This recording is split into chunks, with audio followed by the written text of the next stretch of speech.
Which color would you like? Well, I have purple. I'll take purple. I have green. Okay, so we'll put these three just off to the side for right now. Yep. Bring this. That's true. Move the box over there. Put them in a box. These, I assume, we'll need to organize in some fashion. I don't think we need the Ivy Studios one, which is in there somewhere. So we'll need the purple and green ones of these. We'll take those out.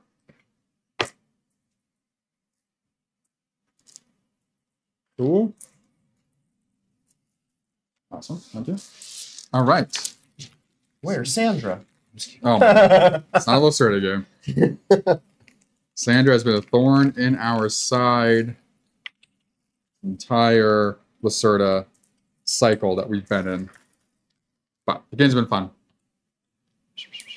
Keeping with the space theme, the next one we're going to be playing is going to be on Mars. That will be, I think we're doing that one next Saturday. So when you see this, if you're watching on YouTube, it'll be this coming Saturday.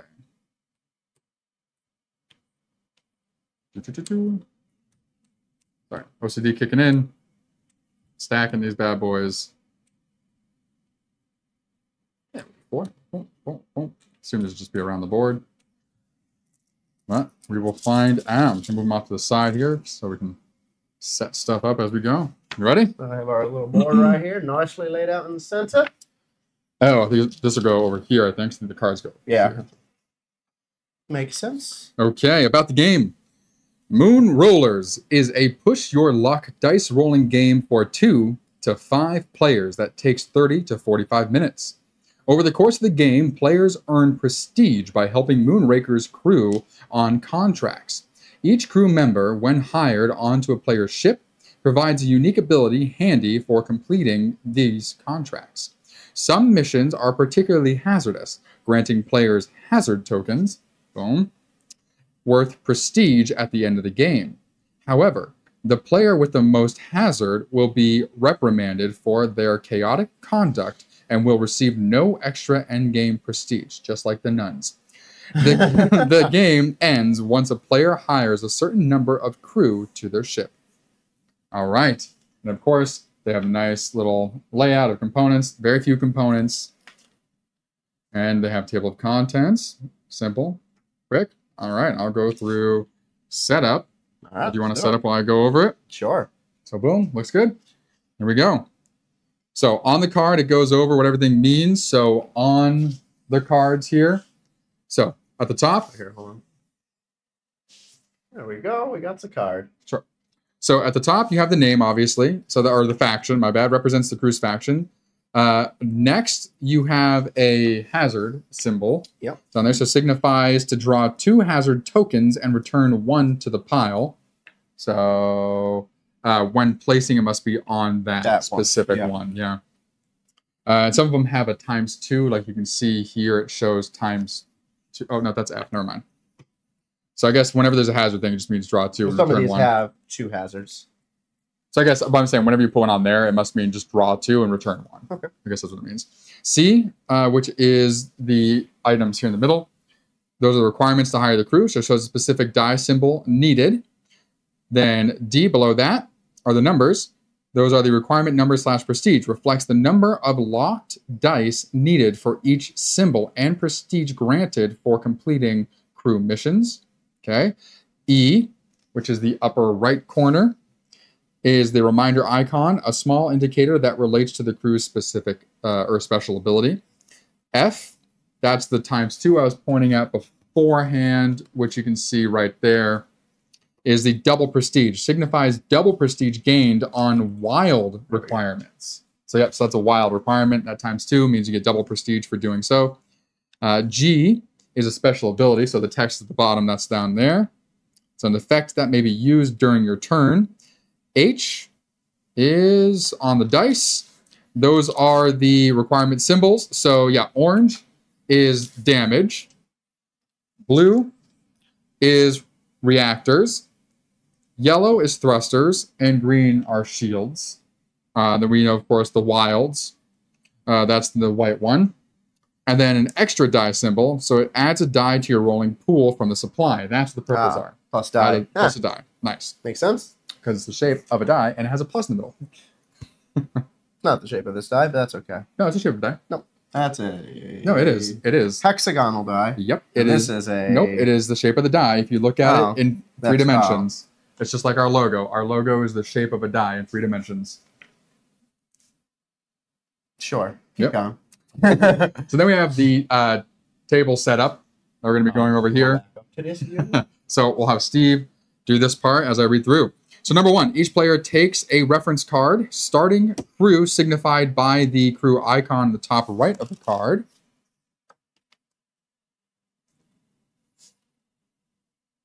Don't see. I'm assuming it just means our colored tokens. Once it says signified by the card. There's no. Oh, it must just be okay. So I get a purple. Is that what it is? Doesn't say. Reference on your turn. Reference card. So each player takes a reference card. Starting crew. Oh, so sorry. In there they have crew. So the crew symbol has a little person icon. So this icon here in the upper right. So we need to take out all of those. Done. Boom. So then we get our starting one. So I will get matching my color. Boom.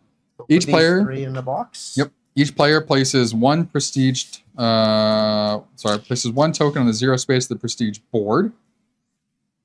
Goes up here. Cool. And 10 player tokens in the color of their choice. So 1 plus these other 9. Yep.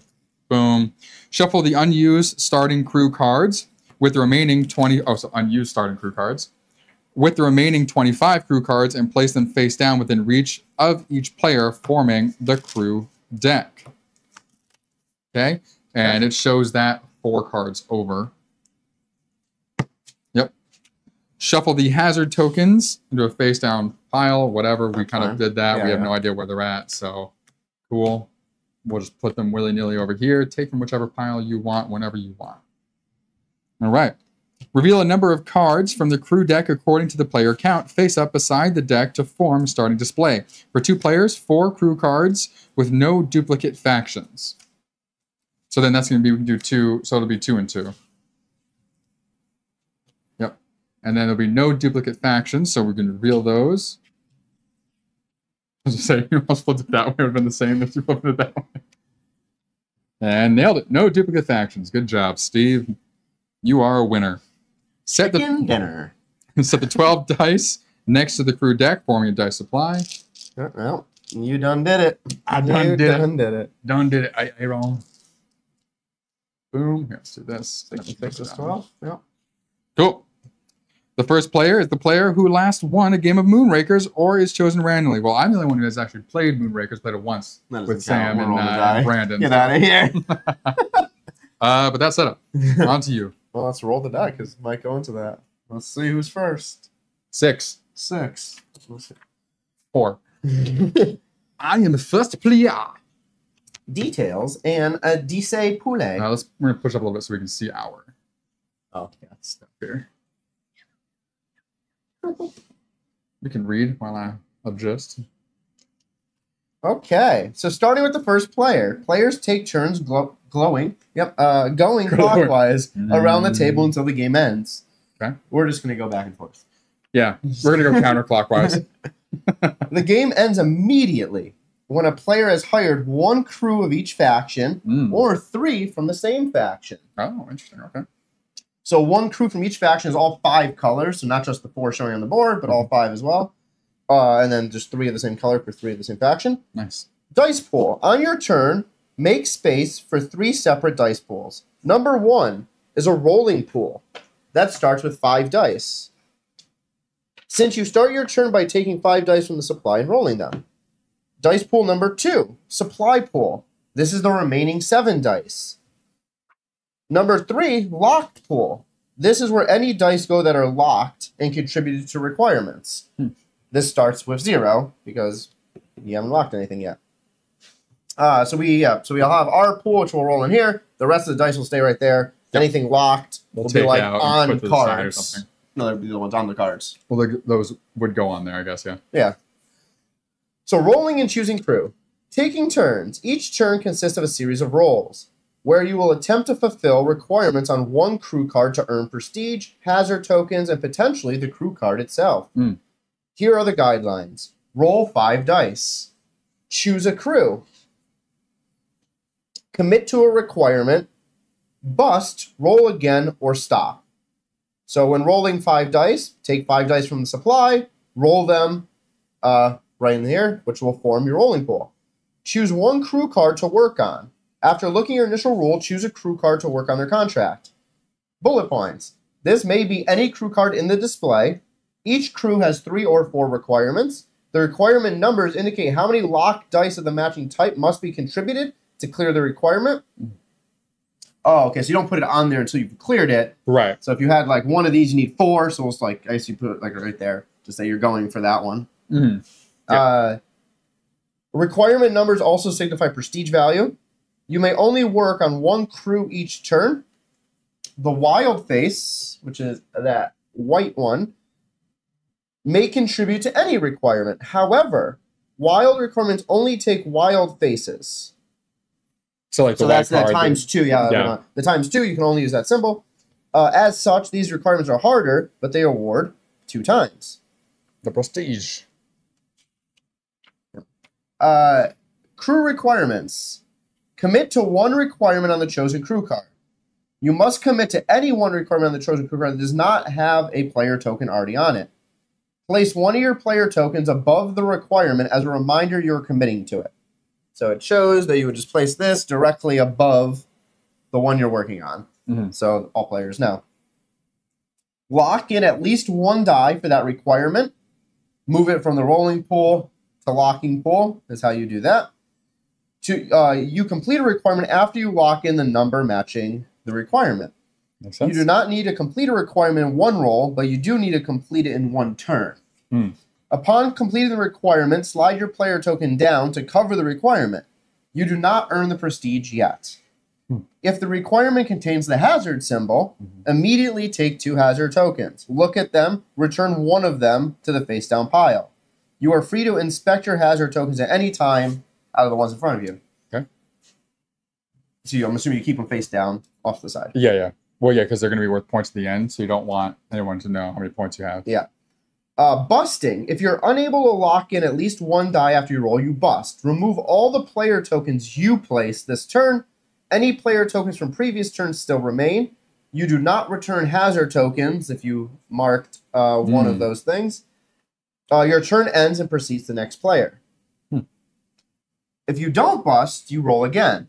Which you would re-roll all the dice in the rolling pool, not the locking pool. Yep. Repeat this step until you stop or bust. Yep. Before rolling all the dice in your rolling pool, count the number of purple symbols depicted. For each of these, add a die. If the supply is empty, well, you can't add any more dice because there's no more dice. Yeah. If you already committed to a requirement, you must lock in at least 1 die of that requirement. If you are not currently committed to a requirement, because you just completed a requirement in your last roll, you must commit to any requirement on the chosen crew that does not have a player token, and then lock in 1. Oh, so that's interesting. So you can, in the same turn, gather 1 and then keep going and gather more. Read again? So it says, if you're not currently committed to a requirement because you just completed on your last roll, not last turn, you must commit to a requirement on the chosen crew that does not have a player token on it. So like if I rolled an orange as one of my dice and gather this one, I can keep going with my initial 5 dice pool to go on to another one and try for more. Yeah, on that card. Yeah. It says that. Yeah, so I thought you were talking about different on the chosen crew card. I thought you were talking about different crew cards. Oh no, I just mean like across. Yeah. You can try and get one in one entire turn. Yeah. Stopping. You may also choose to stop instead of continuing the roll. If you are currently committed to an uncompleted requirement, take your player token off. However, keep the player tokens on the completed. So if I completed orange on this top card, but did not finish blue, I would just remove the one from the top of blue. So your turn ends and then goes to the next player. Yes, we're not putting the dice on there. We're putting these saying, okay, I'm going after blue. You would just put the dice, I guess, off to the side. We lock them in. Use them. Your turn ends and proceeds to the next player since you may only work on 1 crew each turn. You must stop if you completed the crew as well. Yes, if you complete it entirely, your turn's done. And then the last thing out of gameplay here, prestige. Nice. Once all requirements on a crew card have been met. Gotcha. No worries. Award prestige to the players contributing to the mission. Return each player token to the owner. Gain prestige equal to the requirement number, which is the number directly below. Wild, earn 2 times. So there's an example here in the rulebook that shows this blue card, 4, 3, 3, 2. Blue player had 4, green had the 3, orange had both of these, so they got 7 because it was a times 2. Makes sense? Yep. Easy adding.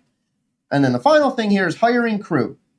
The player who completes the last requirement gains the card. Yep. When you hire the crew, place the card in front of you. If it is the first crew of its faction, place it next to the other card. So you're just going to make a row of 5, all 5 factions. If you already have a faction, or a card of that faction, you must place the crew either on top or under. When hiring a duplicate faction, you may also immediately return one of your hazard tokens to the general supply. Yep. Each visible crew card gives you a special ability. These benefits are clarified in detail in the glossary. Is that nice? Oh, there's a nice glossary. Nice. You may only use the ability of the top card of the stack. Wow, that was weird. So like if you have multiple of the same faction, you can only use whichever one you have on top of that stack. Faction. But you, so one ability per faction. Yeah, based on the reading though, like you can't use the top one and then switch it to the bottom and then no. So when a crew is removed from the display, draw the top card of the deck to replace it. So you always have 4 out there. Yeah, so you can probably switch them before you start your turn. Whichever one's on top is the one you have active for that turn. Makes sense. Game end and hazards. Game end. Once a player has hired 1 crew of each faction or 3 crew from the same faction, the game ends immediately. In the rare cases that the last card of the crew deck is drawn, won't happen in a 2-player game, the game ends. Players proceed to final scoring. Hazards. Players now reveal they are hazard tokens. Players have a chance to score these tokens for additional prestige, as long as they are not the player with the most hazard symbols. The players with the most hazard symbols across their hazard tokens are disqualified from scoring prestige from their tokens. In the case of a tie for the most hazard symbols, all players that are tied do not score their tokens. In a 2-player game, the player with the most hazard symbols is only disqualified from scoring additional prestige if they have at least 3 more hazard symbols than their opponent. So for us, one of us had to have 3 more to not score. Got it. The remaining players gain the amount of prestige depicted on their tokens. Reminders, draw 2 hazard tokens and return 1 to the pile when completing the requirement with a hazard. A hazard token may be returned to the pile when hiring a duplicate faction as well. All right. And then it shows you some examples of hazard down here. So it has a 1. So the 1s have 0 hazard pictures on them. The 2 has 1 hazard icon. The 5 has 2 hazard icons. So on those icons that are next to the number are the things you're counting at the end. You're not counting the number of hazard tokens. Yeah. So like even if I had 4 more hazard tokens than Steve, if Steve had more of those hazard symbols on his tokens, then he wouldn't be able to score. Which makes sense because it's a 5. It's worth 5, so it's a risk-reward system here. Yep. After scoring additional prestige from hazard tokens, the player with the most prestige wins. In the case of a tie, the player with at least hazard symbols across their tokens wins. Okay. Longer game variant. If you'd like to play a longer game, do not deal starting crew cards during setup. All other rules remain the same. Only recommended for 2 to 3 players for that situation. Then they have turn examples, but I don't think we really need to go through. We're just going to jump in and we're going to play right now. The crew appendix and the glossary. Again, we'll have those out if we need it, but the abilities are pretty straightforward too. Okay. So I guess let's read off who our starting person is. Okay, cool. Well, I have Sela Pelion. Her ability, if I roll exactly 1 of the extra dice icons, I may lock it as a wild instead of using it as getting an extra die. I have Ryle under my faction Alren. My ability is I may lock one of those same symbols as 2 shields.